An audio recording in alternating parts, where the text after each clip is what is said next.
अस्सलाम वालेकुम नाजरीन, मैं जावेद आलम स्वागत है आप तमाम दोस्तों का AIMIM न्यूज़ चैनल पर। असदुद्दीन अवैसी साहब ने कहा, एक बात याद रखो, मैं कोई मुर्गी का बच्चा नहीं हूं जो मुझे मार दोगे। मरहूम मुख्तार अंसारी के घर जाने पर उठे सवाल पर भड़के असदुद्दीन अवैसी साहब। ऑल इंडिया मजलिसे इत्तेहादुल मुस्लिमीन के चीफ असदुद्दीन अवैसी साहब यही नहीं रुके।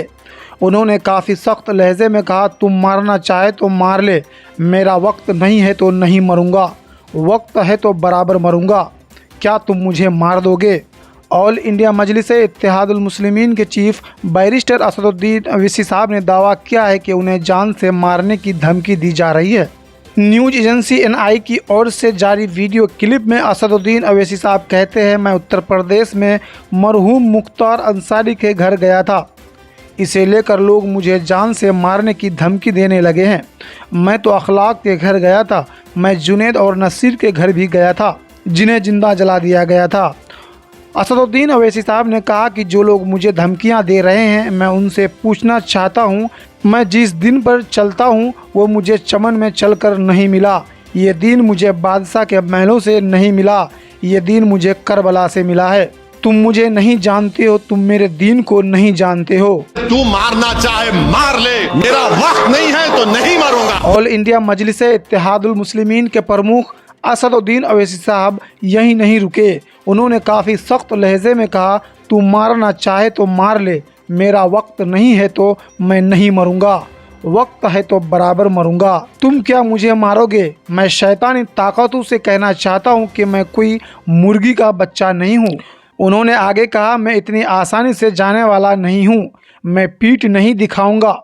ऑल इंडिया मजलिस इत्तेहादुल मुस्लिमीन के चीफ बैरिस्टर असदुद्दीन अवैसी साहब ने कहा, तुम क्या तुम्हारे बाप भी आ जाएंगे तो मैं वहीं ठहरूंगा। दरअसल तेलंगाना में भाजपा विधायक राजा सिंह ने कहा था कि हैदराबाद के सांसद को उन लोगों के परिवार के सदस्यों से भी मिलना चाहिए जिनकी अंसारी की ओर से कथित तौर पर हत्या कर दी गई थी। राजा सिंह ने एक वीडियो जारी कर कहा कि अंसारी की मौत पर शोक जताने वाले असदुद्दीन अवैसी और अन्य नेताओं को उन लोगों के परिवार के सदस्य का भी दर्द समझना चाहिए जिनकी गैंगस्टर से राजनेता बने अंसारी ने कथित तौर पर हत्या कर दी थी। उन्होंने पूछा कि क्या नेताओं की ओर से इन जैसे लोगों के समर्थन में खड़ा होना सही है। भाजपा विधायक ने कहा, असदुद्दीन अवैसी का मुख्तार के घर जाकर उसकी मौत पर शोक जताना क्या सही है, लोगों को इसके बारे में सोचना चाहिए। बीते कुछ दिन पहले असदुद्दीन अवैसी साहब ने पूर्व विधायक मुख्तार अंसारी साहब के घर गाजीपुर जाकर परिजनों से मुलाकात की थी। असदुद्दीन अवैसी साहब ने सोशल मीडिया मंच X पर किए गए एक पोस्ट में कहा, आज मरहूम मुख्तार अंसारी के घर गाजीपुर जाकर उनके खानदान को पुरसा दिया। इस मुश्किल वक्त में हम उनके खानदान, समर्थक और चाहने वालों के साथ खड़े हैं। उन्होंने इसी संदेश में एक शेर लिखा, इंशाअल्लाह इन अंधेरों का जिगर चीर कर नूर आएगा, तुम हो फिरौन तो मूसा भी ज़रूर आएगा। मऊ से 5 बार विधायक रहे राजनेता मुख्तार अंसारी का दिल का दौरा पड़ने से निधन हो गया था।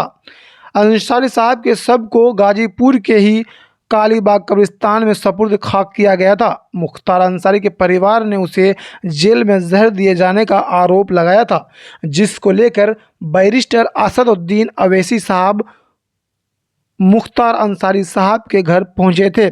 उसी को लेकर बीजेपी वाले विवाद कर रहे हैं और धमकियां कुछ लोग दे रहे हैं जान से मारने की, जिस पर असदुद्दीन अवैसी साहब ने कहा, कोई मैं मुर्गी का बच्चा नहीं हूं जो तुम मुझे मार दोगे।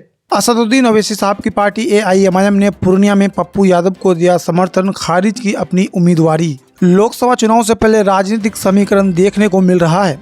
हैदराबाद से सांसद और ऑल इंडिया मजलिस इत्तेहादुल मुस्लिमीन के प्रमुख असदुद्दीन अवैसी साहब ने पहले बिहार में 13 सीटों पर चुनाव लड़ने का दावा किया था, लेकिन अब पूर्णिया और कटिहार से उन्होंने अपनी दावेदारी खारिज कर दी है। लोकसभा चुनाव को लेकर ऑल इंडिया मजलिस इत्तेहादुल मुस्लिमीन के प्रमुख और हैदराबाद सांसद असदुद्दीन अवैसी साहब खास सक्रिय दिख रहे हैं। मुख्तार अंसारी की मौत के बाद वो गाजीपुर जिले में मुख्तार अंसारी के मृतक आवास पर पहुंचे।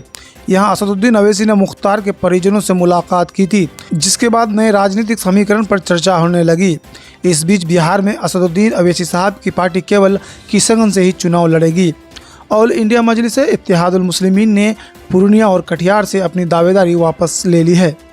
दरअसल गुरुवार को ऑल इंडिया मजलिस इत्तेहादुल मुस्लिमीन के प्रदेश अध्यक्ष अख्तरुल इमान साहब ने पत्रकारों से बात करते हुए ये घोषणा की। यह वह समान विचारधारा वो सांप्रदायिक ताकतों से लड़ने वाले उम्मीदवार को अपना समर्थन देने का विचार कर रही है। पूर्णिया में असदुद्दीन अवैसी साहब का पप्पू यादव को समर्थन। बता दें कि किशनगंज लोकसभा सीट से AIMIM के प्रदेश अध्यक्ष अख्तरुल इमान साहब खुद चुनाव लड़ रहे हैं।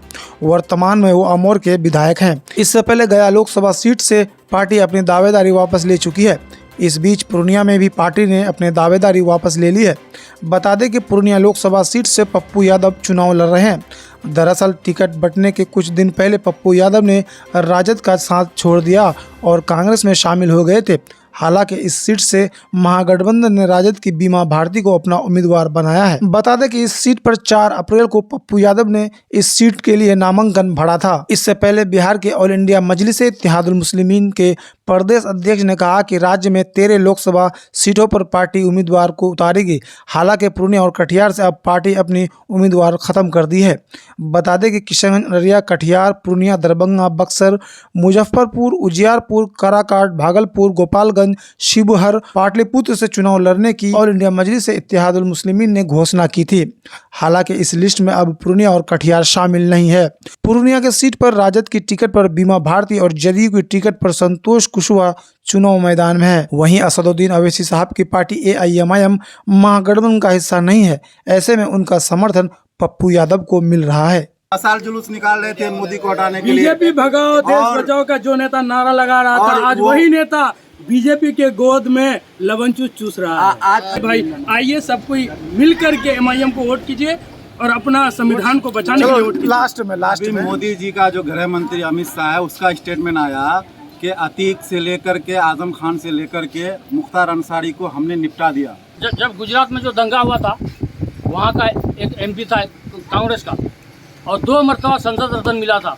जब दंगा हुआ तो उसका पूरा घर, उसका पूरा परिवार को जला के मार दिया। आज तक उसका इंसाफ कांग्रेस नहीं दिला पाया। तो क्या फायदा है उस पार्टी में रहने के लिए? जिस तरह से 2020 में MIM को वोट दिया था, उसी तरह से इस बार भी 2024 में उसी जोश, उसी जुनून के साथ अख्तरुल इमाम साहब को वोट देंगे और जिता के संसद भेजने का काम करेंगे। पतंग। अच्छा, ठीक है, तो आप पतंग के ही कार्यकर्ता हैं जी। हम लोग चाहते हैं कि अख्तर साहब MP बने जी। मेरा सीमांचल के लिए आवाज उठाता, हुक और हक के लिए जो आवाज करता है, तो वही अख्तरुल इमाम है। विधायक ये कौन कह रहा है?